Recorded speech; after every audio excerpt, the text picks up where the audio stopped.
Cerramos la semana en lo que queda del día y nos hacemos cargo de un debate que ha marcado, ¿no?, el último tiempo, no solo la última semana, que tiene que ver con la migración en Chile. A propósito de varias cosas que contamos hace algunos días, este avión que venía sin marca, este video que se ha viralizado y un montón de otras cosas. Hablamos de eso a esta hora con Pablo Valenzuela, el director del Servicio Jesuita Migrante, que tuvo la amabilidad además de venir al estudio de lo que queda del día. ¿Cómo estás, Pablo? Muy bien, muchas gracias por invitarnos. Gracias por acompañarnos. Se ha llegado a hablar durante esta semana hasta de la raza chilena, tema que ha encendido debates en redes sociales y en otros sectores. ¿Hay racismo en esto más que xenofobia? Yo creo que en las redes sociales claramente hay racismo. O sea, hay una reacción adversa, especialmente en torno a este video, justamente porque las personas que descienden de ese avión son afrodescendientes y se dice que son de Haití.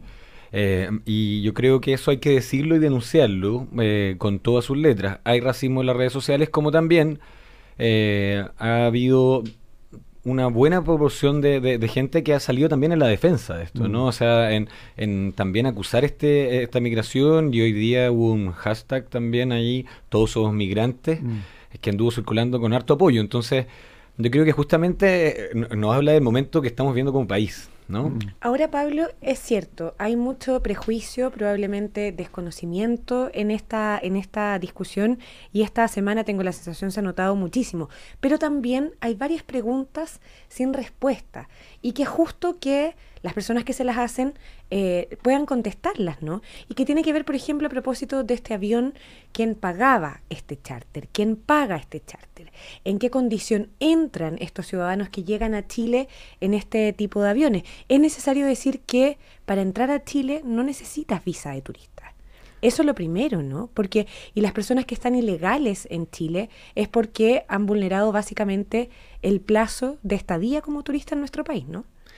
O sea, la razón es para estar irregular, ¿no es cierto? Porque nosotros hacemos harta distinción en eso, que no hay personas ilegales, sino que las personas están irregularizadas por el sistema migratorio.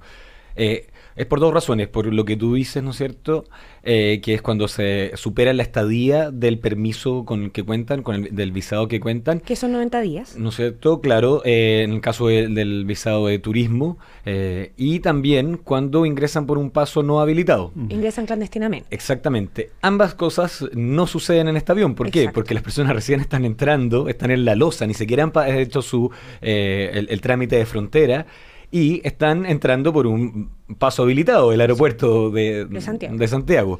Entonces, es importante aclarar eso. Acá no puede haber un delito de tráfico ilícito de migrantes, como se llama en nuestro Código Penal, porque el tipo, ¿no es cierto?, jurídico requiere que sea un ingreso por paso no habilitado, ¿no es cierto?, un paso ilegal. Ahora, ¿qué pasa cuando estas personas, muchos de los que entran, no solo haitianos, también colombianos, peruanos, bolivianos, son gente, muchos de ellos, buscando una mejor oportunidad que la que tienen en sus países, son gente mayoritariamente en condición vulnerable? ¿Qué responderle a aquellas personas que dicen, bueno, esta gente viene a quitarnos un espacio en la salud, un subsidio en la vivienda, a que el trabajo que yo desempeño sea menor valorado, porque ellos van a estar dispuestos a trabajar tal vez por menos de lo que un chileno está ganando? ¿Qué se le responde a esa gente? Bueno, se le responde, primero yo dividiría las razones en éticas y quizás económicas o pragmáticas, ¿no es cierto? Partamos quizás por las pragmáticas, que a veces tienen más éxito. Está muy estudiado, y últimamente ahí la OCDE y la OIT hicieron un gran aporte, estudiando en 8 países, ¿no es cierto?, en desarrollo, como los nuestros, no desarrollados. Los efectos que tenía la migración, ¿no es cierto?, en materia económica, en cuanto a inversión social, ¿no es cierto?, y lo que recaudaban. Y en todos esos países los balances fueron positivos. También está estudiado que para generar una real competencia en el mercado laboral, la migración tiene que estar en un torno al 10%, ¿no?, en comparación con la población total. Y aquí estamos con el crecimiento. No tenemos últimamente la última cifra, ya han habido hartos ingresos, pero supongamos que estamos en torno a un 4,5, estamos cerca de lo que es Argentina, ¿ya?, en migración, por lo tanto estamos muy lejos de aquello, ¿ya? Y en nuestro país también se han recaudado algunas cifras que hablan de este aporte. se levantó una cifra, ¿no es cierto?, desde el Servicio de Impuestos Internos, que hablaba que los impuestos a la renta recaudados desde los migrantes que lo pagan, ¿no es cierto?, es equivalente a 495 millones de dólares. Mientras que los gastos que informó el informe financiero del proyecto de ley de Bachelet hablaba de 207 millones de dólares. Y según la Dirección de Presupuesto. Exactamente. Y ojo que ahí todavía no hemos puesto el IVA que pagan los migrantes. Claro. Si nuestra recaudación de IVA es de 32.000 millones de dólares, más o menos, ¿no es cierto?, en total como país, si lo llevamos al mismo porcentaje, ¿no es cierto?, 4,5%. Claro. Ese 4%, estamos en sobre 1.300, 1.500 millones, ¿no es cierto?, de dólares. Entonces, el balance está siendo positivo. Y por las razones éticas, solamente para mencionarlas, ahí hay una persona humana, ¿no es cierto?, jugándose su oportunidad, ejerciendo el derecho humano de la movilidad, que es un derecho anterior a los estados. Por eso se reconoce como un derecho humano. Y lo que viene esa persona, a mí me molesta mucho cuando se habla de importar miseria. Porque ¿cómo va a ser miseria una persona que viene con su disposición, con su cabeza, con su alma, a poner su corazón y con sus su manos, profesión, ¿no es cierto?, veces. Muchas veces con su profesión, con su oficio. Preguntemos a la Cámara de la Cámara Chilena de Construcción cómo los migrantes han aportado también con oficios, por ejemplo, la carpintería, dicen, ahí tienen una buena experiencia. Entonces, en verdad, lo que hace falta acá es dejar la mirada retrógrada, la mirada que mira la migración con miedo desde los estereotipos y abrirse a la oportunidad que es. Ahora, Pablo, lo cierto es, estamos conversando con Pablo Valenzuela, director del Servicio Jesuita Migrante, lo cierto es que tenemos la ley migratoria más antigua de Latinoamérica, desde 1995, que esa ley en Chile no cambia. Y otra de las cosas que se dicen en medio de este debate es que efectivamente no estamos en el 10% de migración, estamos en el 4,5%, pero es un fenómeno que avanza y avanza rápido. Y algunos sienten que esto se está yendo de las manos y desde el punto de vista de la mirada de no terminar convirtiendo a los migrantes en los nuevos esclavos de esta época y se preguntan si Chile está preparado para entregarles trabajo, derechos sociales, educación y salud. Porque eso también es una realidad. Hemos visto de tanto en cuanto CITES en Estación Central, en Santiago, donde viven 50 personas hacinadas y se incendian de un día para otro y lo pierden todo. Ahí también falta, ¿no? Gente que abusa de ellos por de pronto. No es solo cultural, también tiene que ser normativo necesariamente. Por supuesto, o sea, es prioritario que el próximo gobierno, el gobierno del presidente Piñera, tome el proyecto de ley de migración, le haga las modificaciones que merece para que tenga un real enfoque de derecho y tengamos una regulación, ¿no es cierto?, a la altura de la época en que estamos y el desafío, la entidad que ha tomado, ¿no es cierto?, la migración en nuestro país. Y para nosotros eso tiene que ver con 4 elementos. Uno, este enfoque de derechos, que más que nada es cumplir los tratados que son vinculantes para nosotros. Claro. O sea, hacer cumplir en igualdad de condiciones y sin discriminación los derechos para los migrantes como para los chilenos. Segundo, una institucionalidad robusta que pueda tener, aplicar multisectorialidad, ¿no es cierto?, que necesita el desafío, como también generar estadísticas, datos con mayor rapidez, con el dinamismo que tiene el mismo fenómeno. Tercero, que tenga reglas claras para evitar la discrecionalidad que tenemos ahora en frontera, que esta ley la abre, ¿no es cierto? Está ahí estampada en la ley la palabra discrecionalidad, como también para asegurar el debido proceso cuando hayan infracciones a la ley y sea el momento de aplicar sanciones. Y por último, que es muy importante, un sistema de visados acorde a nuestra realidad migratoria. Y nuestra realidad migratoria son personas, ¿no es cierto?, principalmente de Latinoamérica, que vienen a buscar trabajo. Entonces, ¿por qué no abrir la posibilidad que haya una visa que por tiempo acotado permita buscar trabajo, pero tú ya enrolado con RUT? Ahora, pero ahí lo que hablábamos antes, ¿no? A muy pocos países se le pide visa para ingresar como turista aquí en Chile, ¿no? No es el caso de los haitianos, tampoco es el caso de otras nacionalidades que han llegado a nuestro país en los últimos meses, en los últimos años tal vez. Por lo tanto, después de los 90 días, ellos pueden acceder a la condición de residente sujeto a un contrato de trabajo, entiendo, ¿no? ¿Por qué eso no funciona? ¿Qué hay que cambiar de eso? A ver, eso funciona en el sentido que mucha gente lo utiliza. ¿Qué pasa ahí? ¿Cuáles son los problemas? Uno, como huevo o la gallina, ¿no es cierto?, que para regularizarte necesitas un contrato, pero para poder trabajar tienes que estar regularizado. Y además a eso le sumas la demora que va entre los 8, 10 meses, ¿no es cierto?, incluso cuando tú ya presentaste todos los papeles. Entonces, en todo ese lapso, esa persona está con una visa en trámite, pero no puede trabajar y tiene que ¿no es cierto?, solventar sus gastos.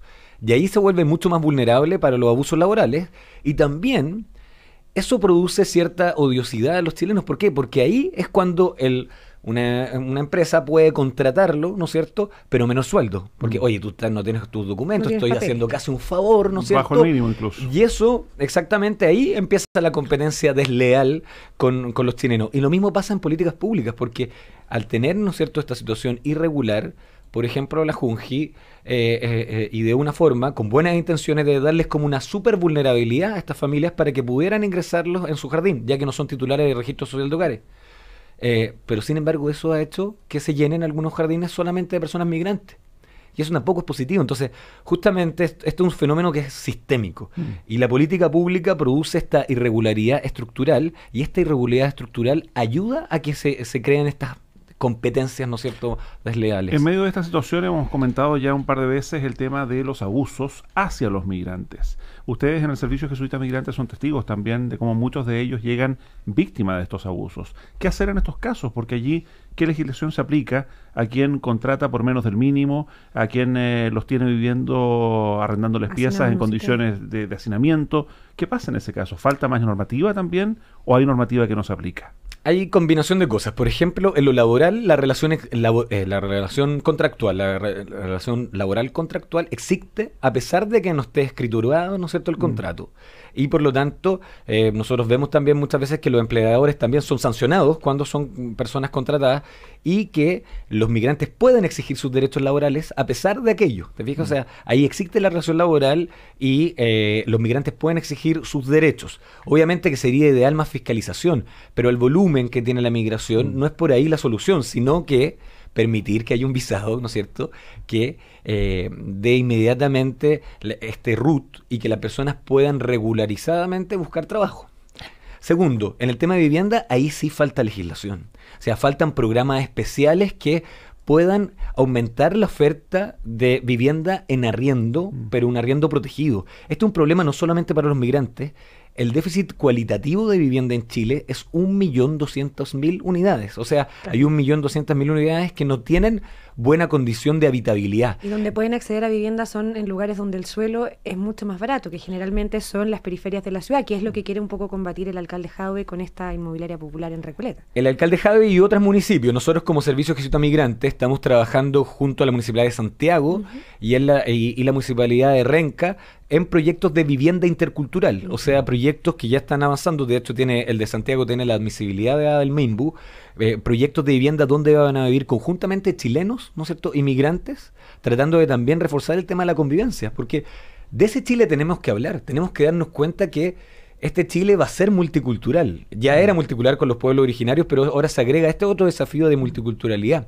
Entonces, lo que nosotros desearíamos es que la conversación, ¿no es cierto?, virara a eso, a cómo aprovechamos, ¿no es cierto?, esta oportunidad de ser un país diverso culturalmente y cómo nos hacemos cargo de los desafíos que vamos a tener en los barrios, en las escuelas, ¿no es cierto?, en entregar una salud intercultural. De esas cosas hay que empezar a hablar, porque claro, la migración llegó para quedarse. Ahora, tú que lo dices, parece un país que no ha sido capaz de hacerse cargo de la multiculturalidad que tiene con sus propios pueblos originarios. Parece un proceso todavía más complejo hacerse cargo de la multiculturalidad de países extranjeros, ¿no?, de ciudadanos extranjeros. Una última cosa, al menos de mi parte. Ayer se reunió el futuro ministro del Interior con el actual titular de la cartera. Dijo que esto va a ser prioritario para el gobierno de Sebastián Piñera, y le preguntaron en puntual por la posibilidad de un visado consular, pero solo para los ciudadanos haitianos. ¿Eso es bueno, es malo, discrimina? ¿Qué te parece? Me parece que, uno, no va a ser efectivo, ni siquiera para los fines que supuestamente busca, que es controlar la migración haitiana. Cuando una persona se decide a dejar su tierra, sus amigos, su trabajo, su familia, sus redes, e ir a buscar, ¿no es cierto?, a miles de kilómetros de distancia una nueva vida, eso no lo detiene un trámite. Y nosotros, lo peor es que tenemos la comprobación empírica con el caso dominicano. Nosotros ya impusimos una visa consular a República Dominicana, y lo que ha logrado esa visa, ¿no es cierto?, consular, es solamente aumentar el ingreso por pasos no habilitados, haciendo la migración mucho más insegura, tanto para el país, porque pierde control de gestión, ¿no es cierto?, pero principalmente poniendo en riesgo las vidas de estas personas, porque han habido muertes, ¿no es cierto?, tratando de hacer ese tránsito. Entonces, y lo tercero que hace es que le abre el negocio a los coyotes, porque al poner una dificultad administrativa, por supuesto que el traficante ilícito de migrantes tiene ahí una oportunidad para ofrecer el servicio. Entonces, la medida no va a lograr su efecto y además es completamente discriminatoria. Sí, digamos las cosas también ahí como son. ¿Por qué República Dominicana y Haití solamente? Sí, el ingreso mayor el año pasado se dio en Venezuela. Entonces, ¿por qué justamente los países que tienen más población afrodescendiente de los que están migrando a Chile? Sí, por eso yo partía preguntándote, porque no es un tema de xenofobia, de odio a lo extranjero, sino que pareciera para muchos, y a propósito de la discusión que se ha planteado esta semana, que es racismo, que es un odio, que es una aversión hacia quien tiene un color de piel diferente al que mayoritariamente hay en Chile. Claro, y un racismo que es súper difícil de entender en el año 2018, cuando el avance del estudio del genoma humano justamente se ha descartado algo, es que existen razas, ¿no? Todos estamos hechos con el mismo set de genes, e incluso con el mismo set de aleolos. Entonces es muy raro que empecemos a hablar de eso cuando sabemos que las razas son más que nada constructos, ¿no es cierto?, sociales y culturales. Pero sí hay una inquietud que hay que atender, y que es importante observarla también, que la inquietud que pueden tener las personas que están conviviendo con estos migrantes, Sí, pues. y que sí sienten ¿no es cierto?, esta como suerte de competencia, o sienten que su vida ya precaria en un país tan desigual como el nuestro, con derechos sociales tan precarizados, ¿no es cierto?, se puede volver más precaria. Bueno, ahí hay que observar dos cosas. Uno, que ahí el culpable no es el migrante, ¿no es cierto? Y dos, que como ya decíamos anteriormente, los migrantes pueden ser una gran oportunidad para nuestra economía también, con esa fuerza emprendedora, con las ganas de trabajar, con el mismo cumplimiento de su sueño, que es el mismo nuestro, que es tener una mejor vida para ellos y para los suyos. Un debate del que yo espero genuinamente sigamos hablando en Chile y efectivamente sea una prioridad la nueva ley migratoria en nuestro país. Pablo Valenzuela, director del Servicio Jesuita Migrante, otra vez, muchas gracias por venir a Cooperativa. No, muchas gracias a ustedes. Que te vaya bien.